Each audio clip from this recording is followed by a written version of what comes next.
Dear Esther, the gulls do not land here anymore.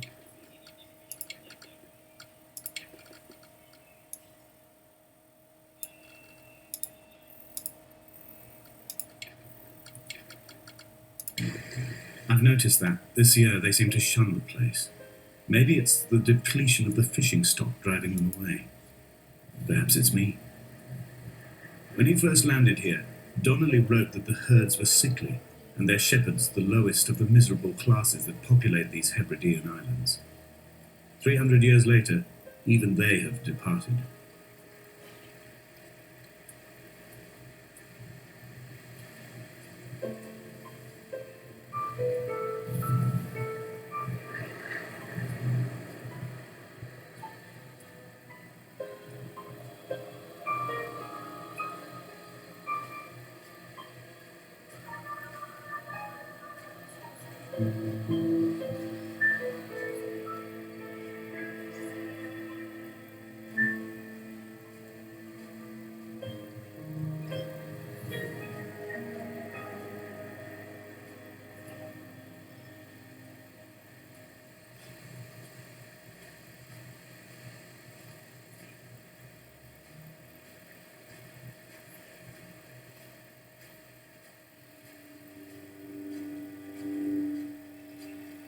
When you were born, your mother told me, a hush fell over the delivery room.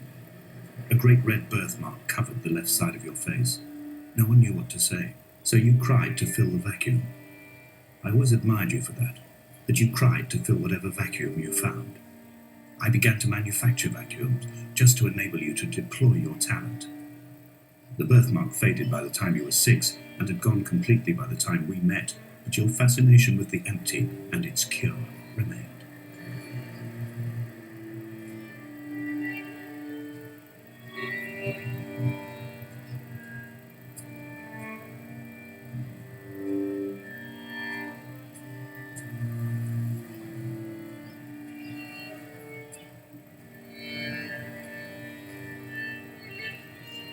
Reading Donnelly by the weak afternoon sunlight.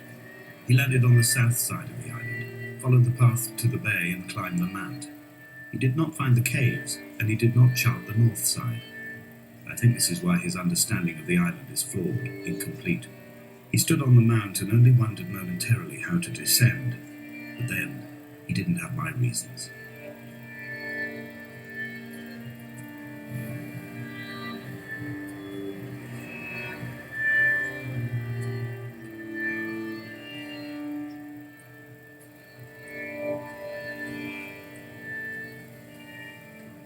When someone had died or was dying, or was so ill they gave up what little hope they could sacrifice, they cut parallel lines into the cliff, exposing the white chalk beneath.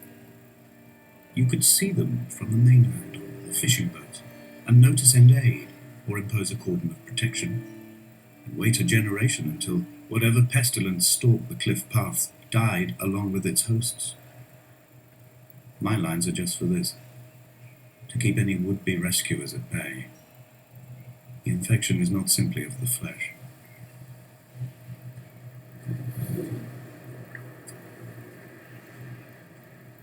They were God-fearing people, those shepherds.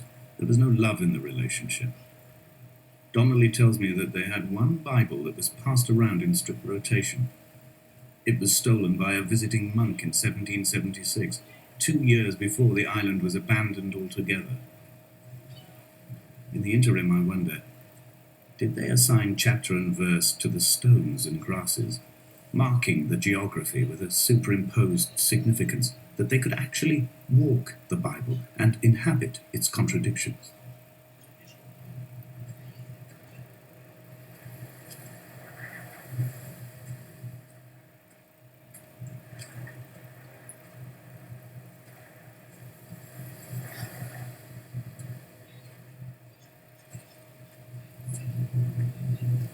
Dear Esther, I met Paul.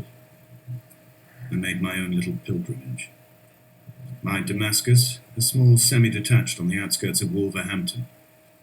We drank coffee in his kitchen and tried to connect to one another.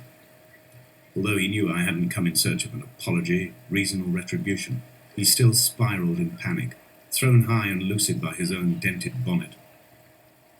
Responsibility had made him old. Like us, he'd already passed beyond any conceivable boundary of life.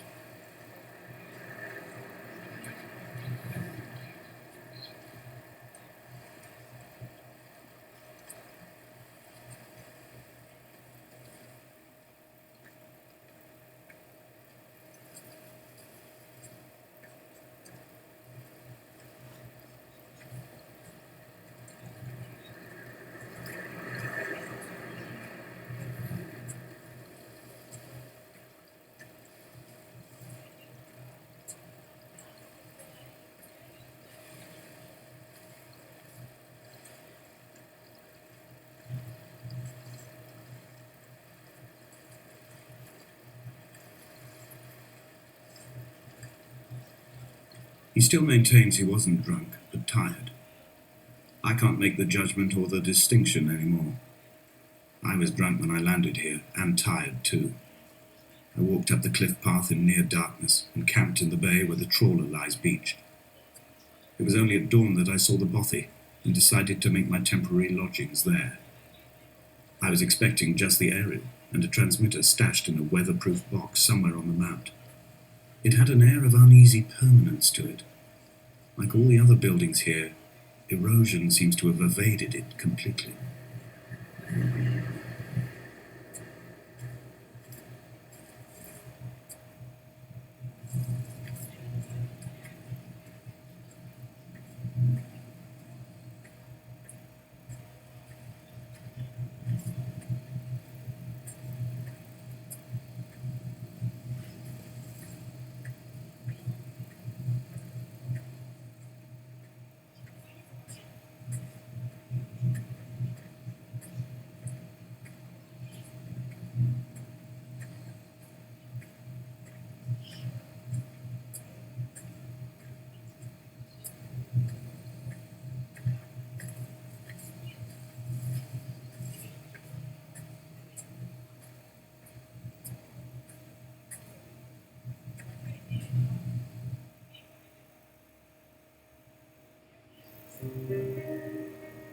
Dear Esther, I have now driven the stretch of the M5 between Exeter and Bristol over 21 times.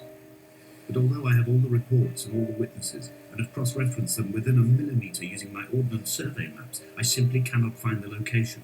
You'd think there would be marks to serve as some evidence. It's somewhere between the turn-off for Sanford and the welcome brake services, but although I can always see it in my rear-view mirror, I have as yet been unable to pull ashore.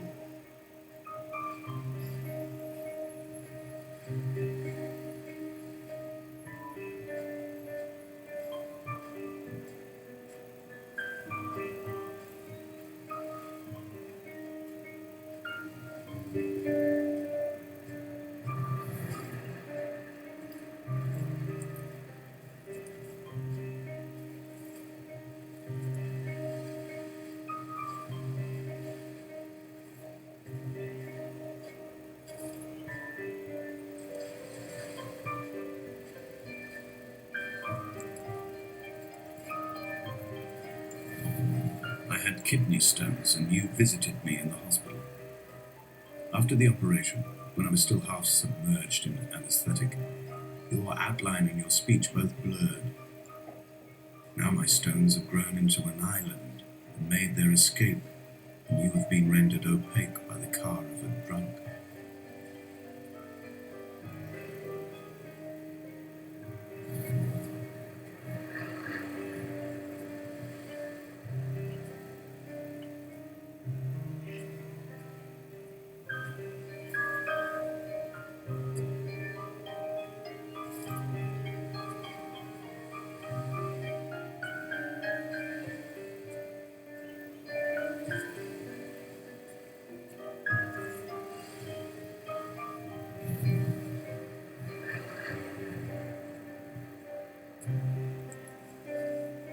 I've begun my ascent on the windless slope of the western side.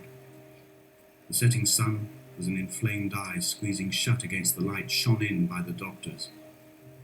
My neck is aching through constantly craning my head up to track the light of the aerial. I must look downwards, follow the path under the island to a new beginning.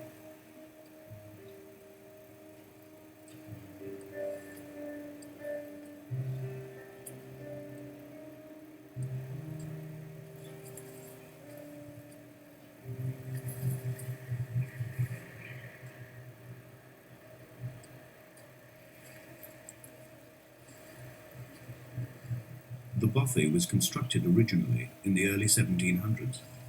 By then, shepherding had formalized into a career. The first habitual shepherd was a man called Jakobsen, from a lineage of migratory Scandinavians. He was not considered a man of breeding by the mainlanders.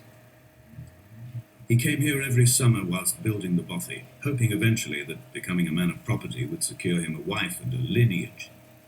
Donnelly records that it did not work. He caught some disease from his malcontented goats and died 2 years after completing it. There was no one to carve white lines into the cliff for him either.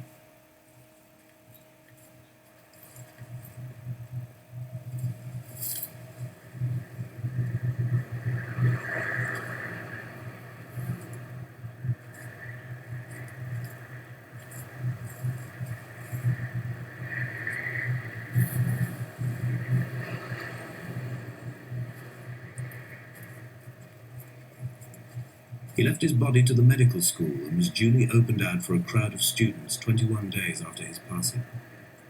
The report is included in my edition of his book. The syphilis had torn through his guts like a drunk driver, scrambling his organs like eggs on a plate. But enough definition remained for a cursory examination, and, as I suspected, they found clear evidence of kidney stones.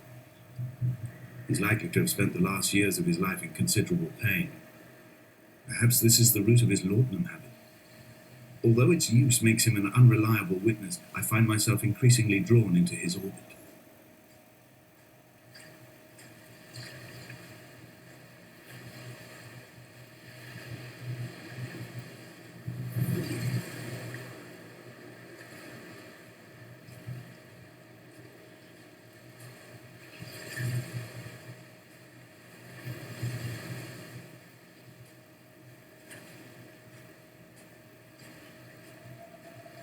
Climbing down to the caves, I slipped and fell and have injured my leg.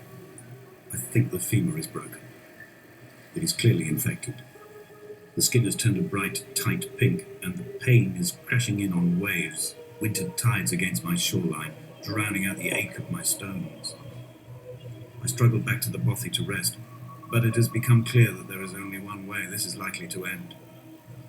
The medical supplies I looted from the trawler have suddenly found their purpose. They will keep me lucid for my final ascent.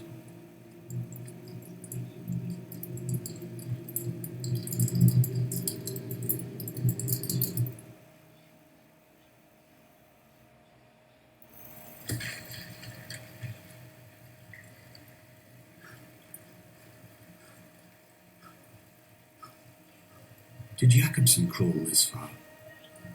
Can I identify the scratches his nails ruined into the rocks? Am I following him cell for cell, inch for inch? Why did he turn back on himself and not carry through to the ascent?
If the caves are my guts, this must be the place where the stones are first formed.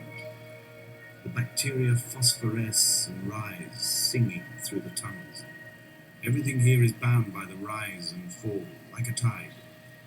Perhaps the whole island is actually underwater.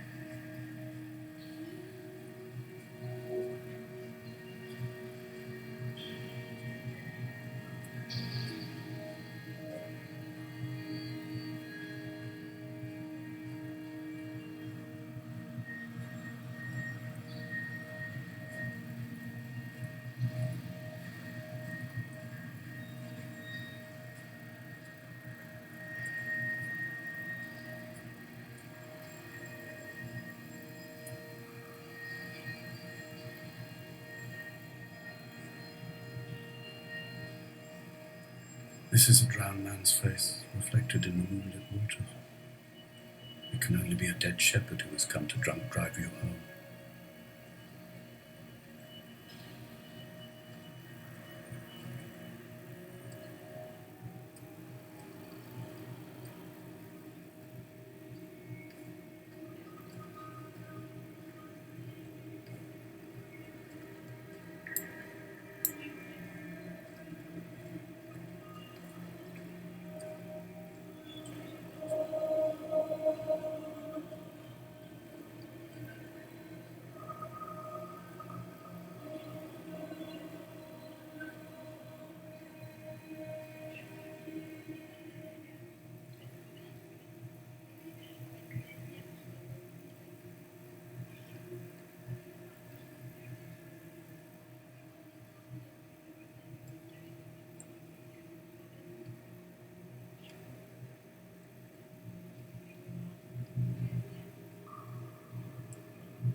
The moon over the Sanford Junction had lights in your retinas. Donnelly drove a grey hatchback without a bottom. All the creatures of the tarmac rose to sing to him. All manner of symbols crudely scrawled across the cliff face of my unrest. My life reduced to an electrical diagram. All my gulls have taken flight. They will no longer roost on these outcrops. The lure of the moon over the Sanford Junction is too strong.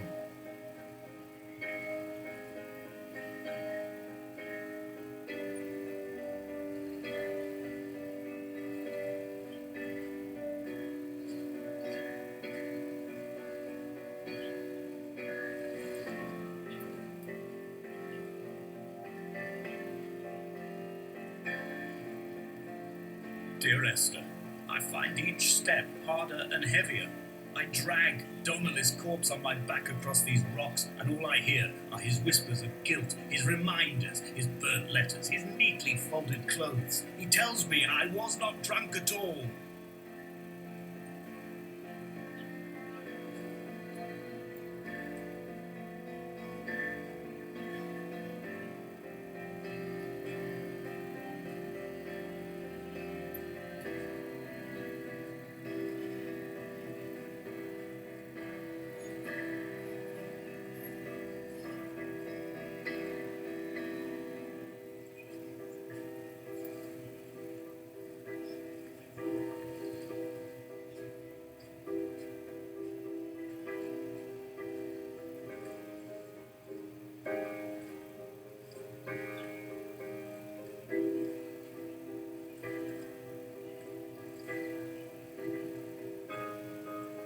There were chemical diagrams on the mug he gave me coffee in, sticky at the handle where his hands shook.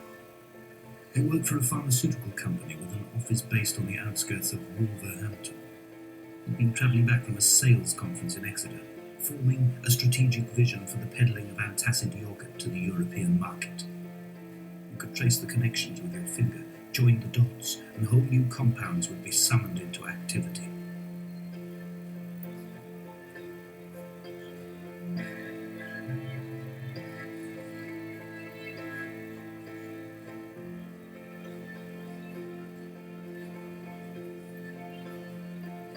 From here, I could see my armada.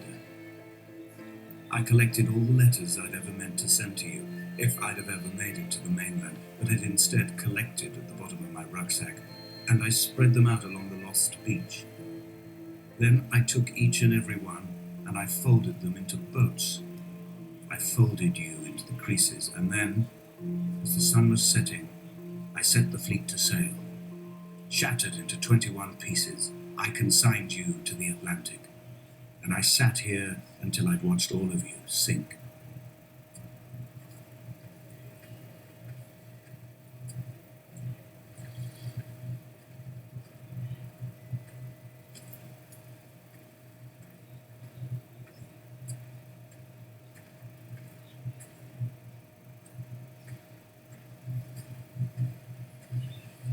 The pain in my leg sent me blind for a few minutes as I struggled up the cliff path. I swallowed another handful of painkillers, and now I feel almost lucid. The island around me has retreated to a hazed distance, whilst the moon appears to have descended into my palm to guide me. I can see a thick black line of infection reaching for my heart from the waistband of my trousers. Through the fugue, it's all the world like the path I have cut from the lowlands towards the aerial.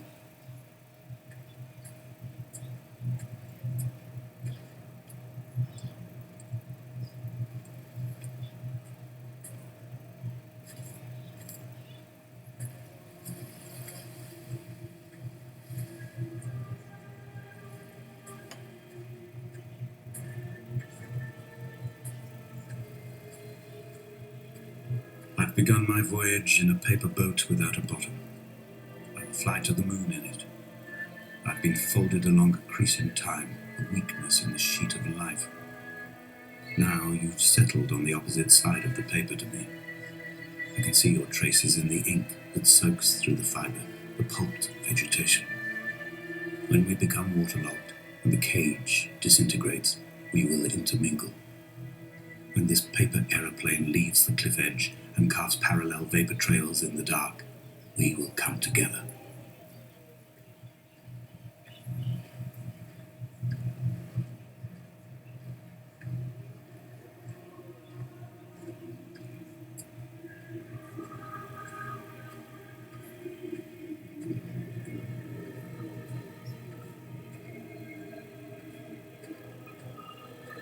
If only Donnelly had experienced this, he would have realized he was his own shoreline, as am I.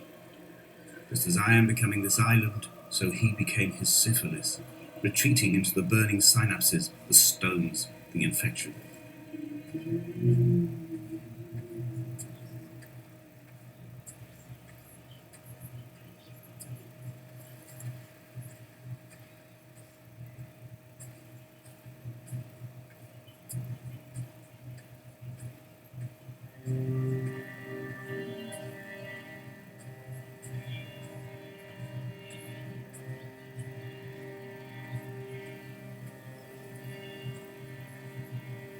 There are headlights reflected in these retinas, too long in the tunnels of my island without a bottom. The sea creatures have risen to the surface, but the gulls are not here to carry them back to their nests. I've become fixed, open and staring, an eye turned on itself. I've become an infected leg whose tracking lines form a perfect map of the junctions of the M5. I will take the exit at mid-thigh and plummet to my Esther.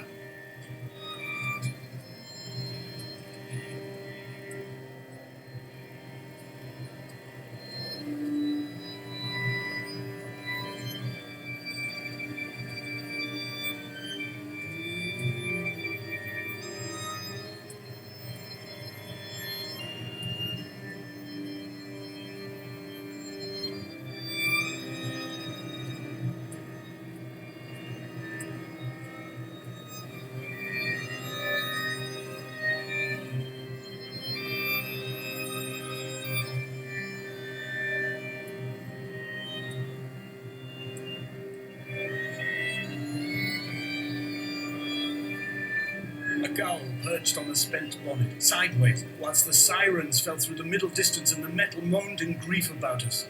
I am about this night in walking, old bread and gull bones, old Donnelly at the bar gripping his drink, old Esther walking with our children, old Paul as ever, old Paul.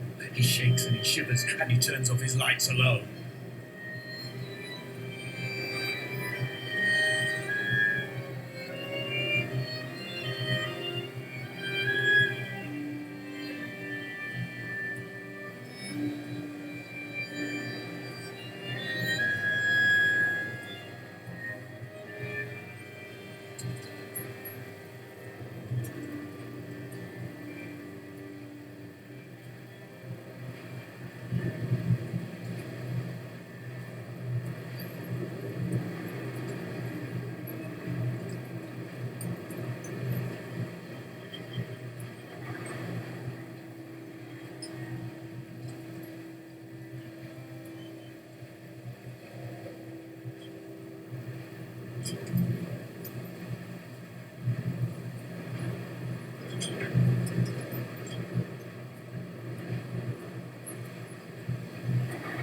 We will leave twin vapor trails in the air, white lines etched into these rocks.